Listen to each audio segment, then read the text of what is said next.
Hello students, मेरा नाम है Sandeep Dikshit. Welcome to my YouTube channel. आज की इस क्लास में देखेंगे beginners guide to Microsoft Excel. Now the question comes, what is Microsoft Excel? Microsoft Excel is a most popular spreadsheet application software which let you perform calculations and manipulate data. Means Microsoft Excel एक application software है जहां पे हम लोग calculations perform कर सकते हैं। It can be a simple calculation और complex calculation. So without wasting time चलते हैं सीधे कंप्यूटर स्क्रीन पे और मैं वहां पे आपको सीधे प्रैक्टिकल करके दिखाता हूँ माइक्रोसॉफ्ट एक्सेल में। तो आइए शुरू करते हैं। सो स्टूडेंट्स, यहाँ पे आ गए हम लोग अपने कंप्यूटर स्क्रीन पे।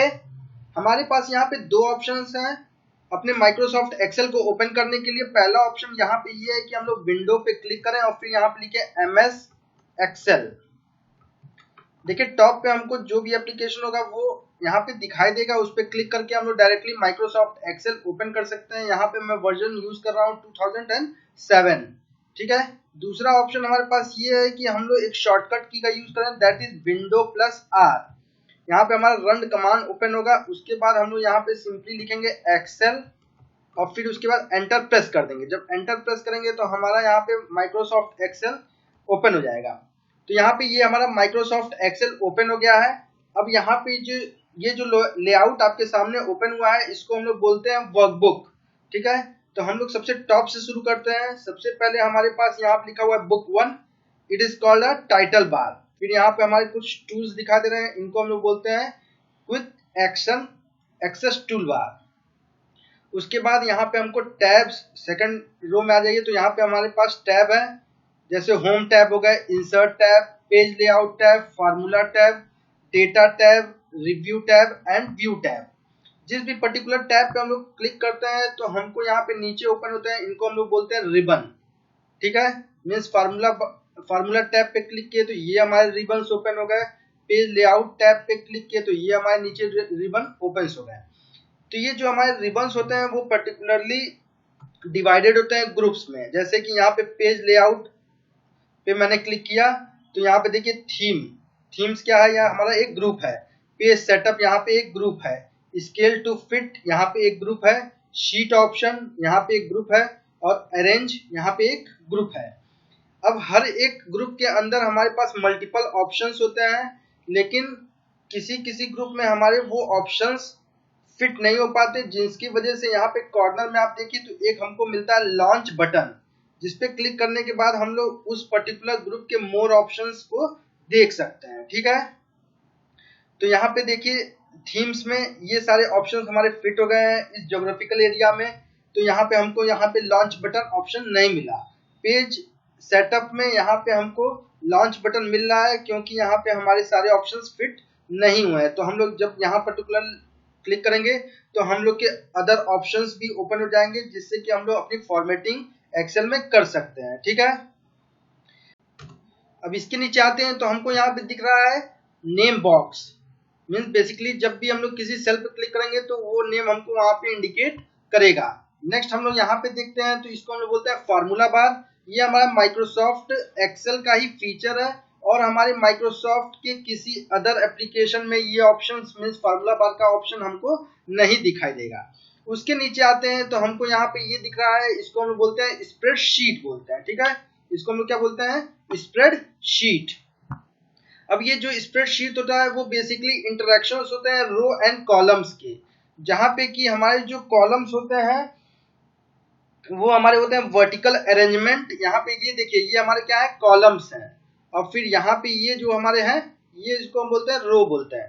तो जो हमारे कॉलम्स हैं उनकी जो हेडिंग्स होती हैं वो डिनोट होती है हमारी अल्फाबेट से। ठीक है। जैसे कि ABCD इस तरीके से। और जो हमारे रो होते हैं वो हमारे डिनोट होते हैं नंबर से। ठीक है। जैसे कि आप यहाँ देखिए 5, 4, 3 इस तरीके से यहाँ पे ये नंबर से हमारे डिनोट होते हैं। ठीक है। अब नेक्स्ट हम लोग बात कर लेते हैं कि सेल की। तो interaction of row and column. तो यहाँ पे जिस भी हम लोग पर्टिकुलर पे क्लिक करते हैं ये हमारा क्या होता है, एक सेल है। ठीक है। अब इस सेल का जो हमारा होता है ये हमारे एक्सेल का ही एक फीचर होता है कि हर एक सेल का अपना एक एड्रेस होता है। ठीक है। जो कि इंडिकेट करता है हमारे कॉलम प्लस हमारे रो नंबर से। तो जैसे मान लीजिए कि हमने यहाँ पे क्लिक किया तो ये हमारा एक्टिव सेल हो गया। अब इसमें हम लोग डेटा कुछ भी एंटर कर सकते हैं। तो हम लोग को यहाँ पे देखिए नेम बॉक्स में ये क्या दिखा रहा है, इस सेल का नाम दिखा रहा है, तो वो दिखा रहा है B3। अगर हम लोग किसी पर्टिकुलर अदर सेल पे क्लिक करते हैं तो यहाँ पे दिखाइए B5। अगर कहीं और क्लिक किए तो हमारा दिखा है E6। तो हमारा ये एक्सेल का फीचर होता है कि हमारे हर एक सेल का अपना पर्टिकुलर एक एड्रेस होता है, ठीक है। अब उसके नीचे हम लोग सबसे आ जाते हैं, तो यहाँ पे हम लोग दिखाई दे रहा है option sheet 1, sheet 2 and sheet 3 का। अगर हम लोग चाहें और भी शीट ऐड करना तो यहाँ पे हम लोग क्लिक करके शीट ऐड कर सकते हैं, ठीक है। और इन शीट को अपना एक पर्टिकुलर नेम भी दे सकते हैं, मीन्स राइट क्लिक करके हम लोग यहाँ पे इसके नाम को भी बदल सकते हैं, ठीक है। यहाँ पे एक और कॉन्सेप्ट की बात कर लेते हैं, that is called range. Range basically क्या होता है, तो रेंज हमारे होता है group of cells. That group of cells can be in the form of column, that group of cells can be in the form of row, and that group of cells can be in the form of row and column both, ठीक है। तो हम लोग जब group of cells देंगे, range means देंगे, तो हम लोग अपनी इनिशियल पोजीशन का एड्रेस लिखेंगे और फिर उसके बाद अपने फाइनल सेल का एड्रेस लिखेंगे। फॉर एग्जांपल मान लीजिए कि हमको यहाँ पे शुरू करना है तो हम लिखेंगे इक्वल टू और फिर लिखेंगे यहाँ पे E2, ठीक है, और फिर उसके बाद कोलन और फिर उसका लिखेंगे E10, ठीक है। तो हम लोग ने अपनी इनिशियल सेल का एड्रेस दिया और फिर फाइनल सेल का एड्रेस दिया। तो इस तरीके से हम लोग इसको रिप्रेजेंट कर सकते हैं। फिर उसके बाद मान लीजिए हमने दे दिया J2, तो हम लोग इस तरीके से यहाँ पे रो को रिप्रेजेंट कर सकते हैं। और उसी तरीके से अगर मैंने यहाँ पे J10 दे दिया तो यहाँ पे हम लोग इसी तरीके से इसको रिप्रेजेंट कर सकते हैं, ठीक है। तो हम लोग यहाँ पे इनिशियल और फाइनल बस एड्रेस देते हैं with the help of colon, ठीक है। सो स्टूडेंट्स, यहाँ पे मैं आपको एक मार्कशीट का एग्जांपल बना के दिखाता हूँ जिसमें हम लोग एक्सेल के फार्मूला और फंक्शनैलिटीज फॉर्मेटिंग को इम्प्लीमेंट करेंगे। थोड़ा सा मैं अपना स्क्रीन जूम कर लेता हूँ जिससे कि हमको सारी चीजें क्लियर दिखाई दें, ठीक है। तो सबसे पहले सेल में हम लोग अपने स्कूल का नाम लिख लेते हैं, that is APS school. Next हम लोग नेक्स्ट सेल में हम लोग अपने स्कूल का एड्रेस लिख लेते हैं। उसके नीचे हम लोग मार्कशीट के लिए कुछ हेडिंग्स डाल देते हैं, जैसे मान लीजिए सीरियल नंबर, फिर नेम, उसके बाद इंग्लिश सब्जेक्ट्स के नाम डाल देते हैं, English, Hindi, science, maths, computer, ठीक है। उसके बाद मैं यहाँ पे लिख देता हूँ टोटल, फिर उसके बाद परसेंटेज और उसके बाद ग्रेड, ठीक है। यहाँ पे मैं कुछ सीरियल्स नंबर आपको कुछ रिकॉर्ड्स की यहाँ पे एंट्री कर लेता हूँ। तो यहाँ पे मैंने सीरियल्स नंबर्स लिख लिए और यहाँ पे मैं कर देता हूँ फिल सीरीज। तो यहाँ पे आप देख सकते हैं 10 रिकॉर्ड्स यहाँ पे सीरियल नंबर के प्रिंट होगा, ठीक है। अब यहाँ पे मैं कुछ रिकॉर्ड्स की एंट्री कर लेता हूँ विद द नंबर्स, फिर आपको दिखाता हूँ सारी चीजें। सो स्टूडेंट्स, यहाँ पे मैंने रिकॉर्ड्स की एंट्री कर ली है। अब हम लोग देखते हैं यहाँ पे टोटल करने के लिए, ठीक है। तो टोटल करने के लिए हमारे पास 3 ऑप्शंस हैं। पहला ऑप्शन ये है कि हम लोग यहाँ पे अपने सब्जेक्ट के मार्क्स के रो को सिलेक्ट कर लेंगे और टॉप पे हमको यहाँ पे एक ऑप्शन दिखा देगा, दैट इज ऑटो सम। वहां पे क्लिक करने के बाद हम लोग यहाँ पे सम पे क्लिक कर देंगे, ठीक है। तो यहाँ पे आपका टोटल प्रिंट कर देगा, ठीक है।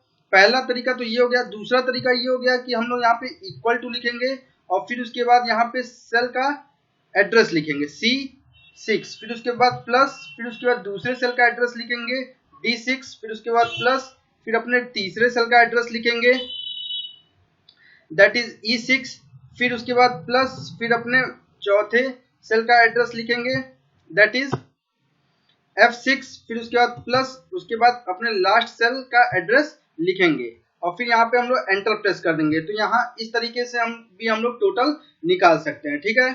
तीसरा तरीका ये है कि हम लोग फंक्शन का यूज करें। मान लीजिए यहाँ पे लिखा मैंने सम और फिर उसके बाद हम लोग यहाँ पे रेंज डिसाइड कर देते हैं कि कहाँ से शुरू होगा और कहाँ तक में हमको टोटल निकालना है। तो हम लोग यहाँ पे देखते हैं तो आपको दिखाई दे रहा होगा 7, ठीक है। यहाँ पे ये हमारा इनिशियल सेल एड्रेस हो गया और फिर फाइनल सेल एड्रेस हमारा क्या हो गया G7, ठीक है। और फिर अपने ब्रैकेट को क्लोज कर लेंगे और फिर यहाँ पे एंटर क्लिक कर लेंगे, ठीक है। तो ये भी एक तरीका हो गया जिससे कि हम लोग सम निकाल सकते हैं। अब मान लीजिए सारे स्टूडेंट का सम एक बार में हमको निकालना है तो सिंगल क्लिक पे हम लोग इसको कर सकते हैं। जैसे मान लीजिए ये हमारा एक्टिव सेल है, इसके कॉर्नर में आते हैं तो यहाँ पे हमारा प्लस का सिंबल बन जाएगा। फिर उसके बाद हम लोग यहाँ पे डबल क्लिक करेंगे। जब डबल क्लिक करेंगे तो आप देखिए सारे स्टूडेंट्स की हमारा टोटल यहाँ पे दिखा दिया, ठीक है। अब नेक्स्ट बात करते हैं हम लोग परसेंटेज का, ठीक है। परसेंटेज निकालने के लिए फिर हम लोग एक फार्मूला लगाएंगे। सबसे पहले लिखेंगे इक्वल टू, एक्सेल में हम लोग जब भी कोई फार्मूला इंप्लीमेंट करते हैं तो इक्वल टू सबसे पहले हम लोग लिखते हैं। इक्वल टू हमारा मस्ट है लिखना, ठीक है।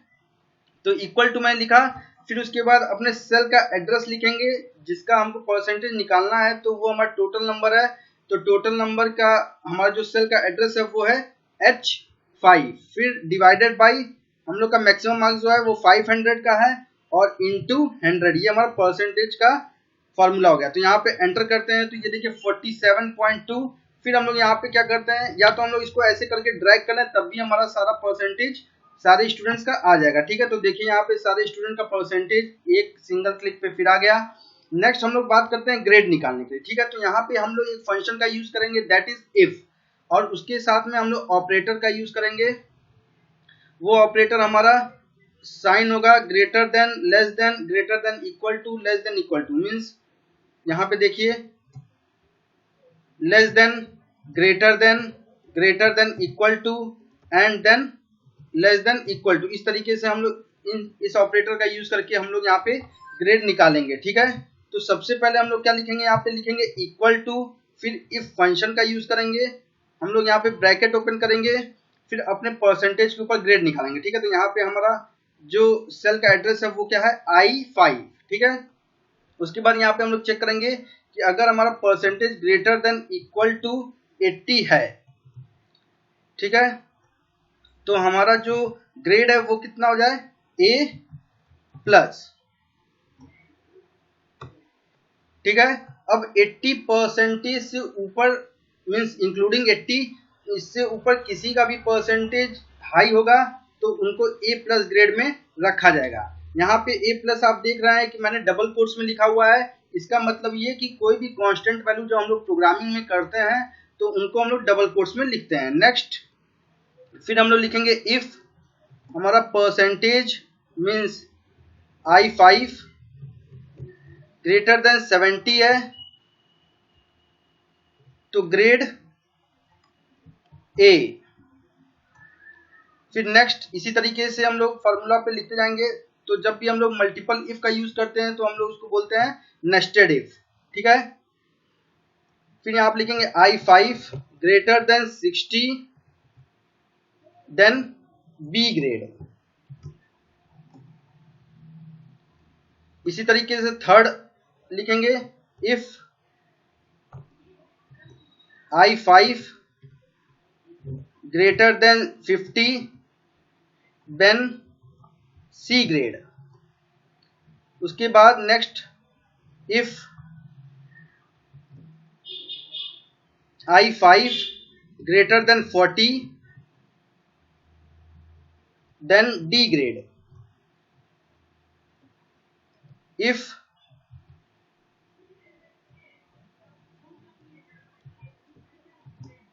I5 less than 40 then fail. तो इस तरीके से देखिए मैंने फार्मूला का इंप्लीमेंटेशन कर दिया। अब जितनी बार भी हमने यहाँ पे ब्रैकेट ओपन किया उतनी बार हम लोग क्लोज करेंगे। तो 1 2 3 4 5 6, ठीक है। तो देखिए यहाँ पे जो हमारे ब्रैकेट के कलर हैं वो डिफरेंट है। तो हम लोग इससे आइडेंटिफाई कर सकते हैं कि कितनी बार मैंने ब्रैकेट ओपन किया फिर क्लोज किया, ठीक है। अब यहाँ पे मैं एंटर क्लिक करता हूँ तो देखिए यहाँ पे D ग्रेड इस स्टूडेंट का आ रहा है, ठीक है। अब इसी तरीके से फिर मैं यहाँ पे डबल क्लिक कर देता हूँ तो सारे स्टूडेंट का यहाँ पे रिकॉर्ड दिखा दिया, ठीक है। अब देखिए किसी का A+, किसी का C, किसी का A, इस तरीके से यहाँ पे फेल दिखा रहा है, ठीक है। तो सारे स्टूडेंट का एक सिंगल क्लिक पे मैंने ग्रेड निकाल दिया। अब बात करते हैं कि एक्सेल में कि हम लोग एक्सेल को इतना इम्पोर्टेंस क्यों देते हैं। तो अब देखिए, मान लीजिए कि इस तरीके से मैंने यहाँ पे कर तो दिया। अब मान लीजिए कहीं कोई गलती हो गई, ठीक है, यहाँ पे मैंने इसका नंबर चेंज कर दिया, 44 कर दिया, ठीक है। और यहाँ पे अब आप देखेंगे कि उनका टोटल, परसेंटेज और ग्रेड ऑटोमेटिकली सारी चीजें चेंज हो जाएंगी, ठीक है। तो देखिए यहाँ पे टोटल भी चेंज हो गया, परसेंटेज भी चेंज हो गया। अब मान लीजिए कि मुझको उनको फेल से पास करना है, तो हम लोग यहाँ फिर से नंबर चेंज कर देंगे, ठीक है। तो देखिए यहाँ पे डी ग्रेड उसमें मिल गया। मीन सारी चीजें हम लोग की ऑटोमेटिकली वर्क करेंगी, ठीक है। होप आपको ये समझ में आ गया होगा। अगर कोई भी आपको दिक्कत कहीं भी फॉर्मूला इम्प्लीमेंटेशन में हो रही है तो आप मुझे कमेंट बॉक्स में लिख के दे सकते हैं, ठीक है। अब नेक्स्ट हम लोग बात कर लेते हैं कि मान लीजिए कि हमको फाइंड करना है कि सबसे मैक्सिमम मार्क्स किसका है इस हमारे सारे स्टूडेंट्स में। तो उसके लिए हम लोग क्या करेंगे, यहाँ पे लिखेंगे इक्वल टू मैक्स, ठीक है। ये हमारा एक फंक्शन होता है। और यहाँ पे फिर हम लोग लिखेंगे कि टोटल में हमको सबसे हाईएस्ट निकालना है, तो H5 कोलन फिर लास्ट हमारा क्या है H14। तो इसमें हम लोग को सबसे हाईएस्ट मार्क्स किसका है, ठीक है। तो ये 440 हमारा आया है, जो कि सबसे हाईएस्ट मार्क्स गेन किया हुआ है। फिर उसके बाद हमारा है सबसे मिनिमम मार्क्स निकालना है, तो हम लोग यहाँ पे MIN मिन का यूज कर सकते हैं। और फिर यहाँ पे सेम रेंज दे सकते हैं H5। फिर उसके बाद ये हमारा इनिशियल हो गया और फाइनल हमारा हो गया H14, ठीक है। और यहाँ पे हम लोग फिर एंटर क्लिक करेंगे तो ये हमारा सबसे मिनिमम मार्क्स आ गया, ठीक है। तो होप आपको सारी चीजें बिल्कुल बढ़िया समझ में आ गई होंगी। कोई कहीं भी आपको कोई प्रॉब्लम है तो आप मुझे कमेंट बॉक्स में लिख सकते हैं। अगर आपको ये वीडियो अच्छी लगी तो आप एक इस पे लाइक कर सकते हैं और बाकी मेरे चैनल को सब्सक्राइब कर सकते हैं, ठीक है। Thanks for watching. मिलते हैं नेक्स्ट वीडियो में। Till then good bye.